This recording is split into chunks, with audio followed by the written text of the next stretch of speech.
One of the things I get asked about frequently is which of the entheogens or plant medicines are the best, or which ones work the best or have the most impact. And that's a really difficult question to answer, because it's almost like saying, which person is best. Every person has their positives and their negatives.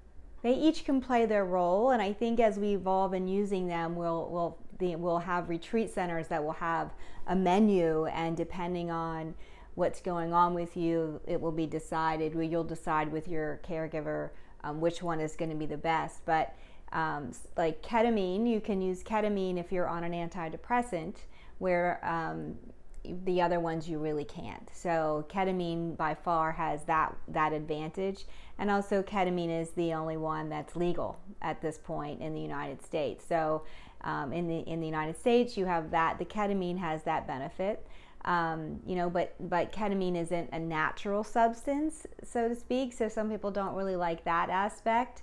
Psilocybin is, for as far as the natural entheogens go, is very approachable. It's easy. It doesn't usually make you very sick, and it's usually a pretty pleasant experience. But you really cannot be on a lot of different medications and take psilocybin, and it takes all day. It's an all-day endeavor. And then there's ayahuasca. Ayahuasca is a beautiful, very deep healing medicine. But usually you need to do that with a shaman, and it's harder to access it, and the physical aspects of going through that experience, you'll most likely feel at least anywhere from some nausea to some purging, and so there's a lot of physical aspects of that. The preparation is more intense, and so that's ayahuasca. Like I said, it's a very healing medicine. What you get out of it is very beneficial, but there's more preparation, and you cannot be on a lot of different prescription medications, and it's not as accessible in that way.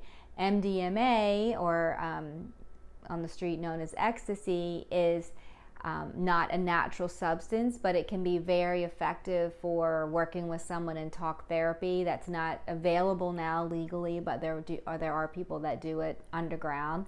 And certainly making sure that the substance that you have is pure is one thing with MDMA, and that you're working with someone who knows how to work with that medicine.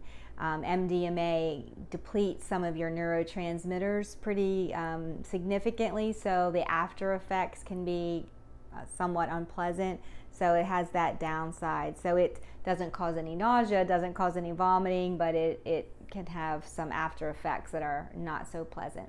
So I hope that's helpful. If you have any questions about those things, reach out to me, and I can support you in connecting with the right people to help you, experience these different medicines, or support you in the preparation for them or the integration after. Okay.